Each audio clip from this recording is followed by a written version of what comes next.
ಇಂದು 9ನೇ ತರಗತಿಯ ಸೇತುಬಂಧ ಸಾಫಲ್ಯ ಪರೀಕ್ಷೆಯಲ್ಲಿ ನಾವೇನು ಮಾಡ್ತಾ ಇದ್ದೀವಿ ಅಂತಂದರೆ ವಿಜ್ಞಾನ ವಿಷಯದಲ್ಲಿ ಒಂದು ಕ್ವಶನ್ ಪೇಪರ್ಸ್ಗಳನ್ನು ಮತ್ತು ಜೊತೆಗೆ ಕೀ ಉತ್ತರಗಳನ್ನು ನೋಡೋಣ. ಸೊ ದಯಮಾಡಿ ತಾವೆಲ್ಲರೂ ಕೂಡ ವಿಡಿಯೋಗಳನ್ನು ಲೈಕ್, ಶೇರ್ ಹಾಗೂ ಸಬ್ಸ್ಕ್ರೈಬ್ ಮಾಡಲಿಕ್ಕೆ ಮರಿಬಾರ್ದು.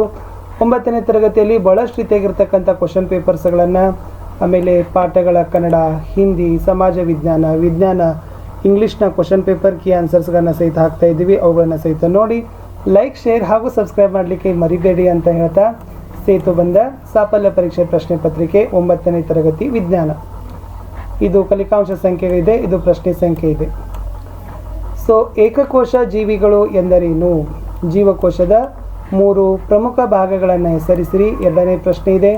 3ನೇ ಪ್ರಶ್ನೆ, ಜೀವಕೋಶದ ಎಲ್ಲ ಚಟುವಟಿಕೆಗಳ ನಿಯಂತ್ರಣ ಕೇಂದ್ರ ಡ್ಯಾಶ್. 4ನೇ ಪ್ರಶ್ನೆ, ಬೀಜ ಬಿತ್ತನೆ ಮಾಡಲು ಬಳಸುವ ಉಪಕರಣ ಯಾವುದು? 5ನೇ ಪ್ರಶ್ನೆ, ಗೊಬ್ಬರಕ್ಕೆ ಸಂಬಂಧಿಸಿದರೆ NPKಗಳನ್ನು ವಿಸ್ತರಿಸಿ ಬರೆಯಿರಿ. 6, ವಾತಾವರಣದಲ್ಲಿನ ನೈಟ್ರೋಜನನ್ನು ಸ್ಥಿರಗೊಳಿಸುವ ಬ್ಯಾಕ್ಟೀರಿಯಾದ ಹೆಸರೇನು? 7, ಘರ್ಷಣಾ ಬಲ ಎಂದರೇನು? 8, ಆವೇಶಭರಿತ ಅಥವಾ ಆವೇಶರಹಿತ ವಸ್ತುವಿನ ಮೇಲೆ ಪ್ರಯೋಗಿಸುವ ಬಲ ಡ್ಯಾಶ್. 9, ವಾತಾವರಣದ ಒತ್ತಡ ಎಂದರೇನು? 10, ಶಬ್ದವು ಹೇಗೆ ಉಂಟಾಗುತ್ತದೆ?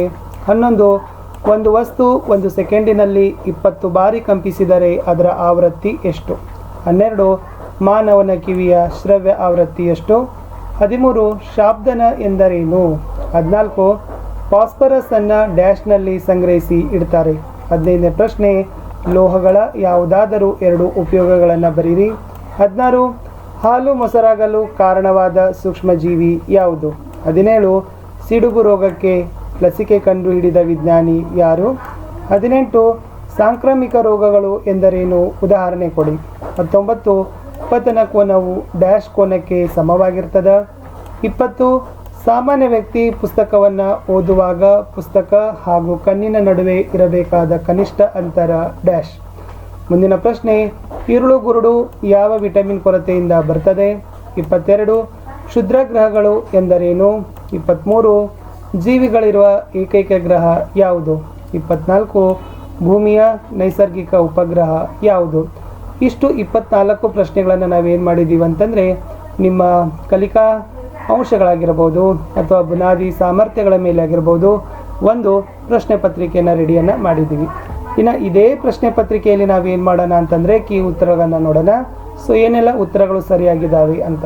ಸೊ ಮೊದಲ ಉತ್ತರ ಏನು ಬರೀಬೇಕು? ಒಂದೇ ಒಂದು ಜೀವಕೋಶದಿಂದ ಮಾಡಲ್ಪಟ್ಟ ಜೀವಿಯೇ ಏಕಕೋಶ ಜೀವಿ. 2ನೇದು, ಜೀವಕೋಶದ 3 ಮುಖ್ಯ ಭಾಗಗಳು ಕೋಶಪೊರೆ, ಕೋಶರಸ, ಕೋಶದ್ರವ್ಯ. ಸೊ 3ನೇದು ಕೋಶಕೇಂದ್ರ, 4 ಕೂರಿಗೆ. 5ನೇದು NPK ವಿಸ್ತರಿಸಿ ಬರೆದಾಗ ನೈಟ್ರೋಜನ್, ಫಾಸ್ಫರಸ್, ಪೊಟ್ಯಾಷಿಯಂ. 6ನೇದು ರೈಸೋಬಿಯಂ. 7, ವಸ್ತುಗಳ ಚಲನೆಯ ಸ್ಥಿತಿಯನ್ನು ಬದಲಾಯಿಸಲು ಕಾರಣವಾದ ಬಲಕ್ಕೆ ಘರ್ಷಣಾ ಬಲ ಎನ್ನುವರು. 8, ಸ್ಥಾಯಿ ವಿದ್ಯುತ್ ಬಲ.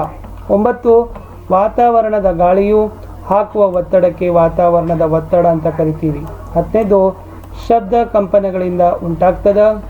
11, 20 ಹರ್ಟ್ಸ್. 12, 20 ಹರ್ಟ್ಸ್ನಿಂದ 20 ಕಿಲೋ ಹರ್ಟ್ಸ್.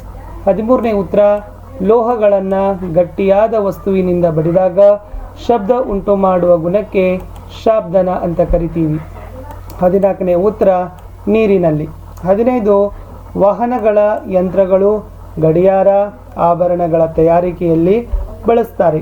16ನೇ ಉತ್ತರ, ಲ್ಯಾಕ್ಟೋಬೆಸಿಲಸ್. 17ನೇ ಉತ್ತರ, ಎಡ್ವರ್ಡ್ ಜೆನ್ನರ್. 18, ಒಬ್ಬರಿಂದ ಒಬ್ಬರಿಗೆ ಹರಡುವ ರೋಗಗಳಿಗೆ ಸಾಂಕ್ರಾಮಿಕ ರೋಗಗಳು ಅಂತ ಕರಿತೀವಿ. ಉದಾಹರಣೆಗೆ ಕಾಲರಾ, ಚಿಕನ್ ಫಾಕ್ಸ್. 19, ಪ್ರತಿಫಲಿತ. 20, 25 ಸೆಂಟಿಮೀಟರ್. 21, A vitamin. 22, ಮಂಗಳ ಮತ್ತು ಗುರುಗ್ರಹಗಳ ಕಕ್ಷೆಗಳ ನಡುವೆ ಕಂಡು ಬರುವ ಶಿಲೆಗಳು ಮತ್ತು ಧೂಳಿನ ಕಣಗಳಿಗೆ ಕ್ಷುದ್ರಗ್ರಹಗಳು ಅಂತ ಕರಿತೀವಿ. 23, ಭೂಮಿ. 24, ಚಂದ್ರ. ಸೊ ಇಷ್ಟು ಈ ಸಾಫಲ್ಯ ಪರೀಕ್ಷೆ ಪ್ರಶ್ನೆ ಪತ್ರಿಕೆ ಕೀ ಉತ್ತರಗಳನ್ನ ನೋಡಿದ್ದೀವಿ. ಸೊ ತಾವೆಲ್ಲರೂ ಕೂಡ ವಿಡಿಯೋವನ್ನು ನೋಡಿ ಅನುಕೂಲ ಆಗಿದೆ ಅಂತ ಅಂದ್ಕೊಂಡು ಲೈಕನ್ನು ಬಯಸ್ತೀನಿ. ನಮ್ಮ 9ನೇ ತರಗತಿಯ ಕನ್ನಡ, ಹಿಂದಿ, ವಿಜ್ಞಾನ, ಸಮಾಜ ವಿಜ್ಞಾನ, ಗಣಿತದ ಪ್ರಶ್ನೋತ್ತರಗಳ ವಿಡಿಯೋಗಳನ್ನು ತಪ್ಪದೇ ನೋಡಿ. ಸೊ ವಿಡಿಯೋ ವೀಕ್ಷಿಸಿದ್ದಕ್ಕಾಗಿ ಧನ್ಯವಾದಗಳು. ಚೆನ್ನಾಗಿರಿ, ಓದ್ತಾ ಇರಿ. ಮತ್ತೆ ಸಿಗ್ತೀನಿ ಹೊಸ ವಿಡಿಯೋದಲ್ಲಿ. ಬಾಯ್.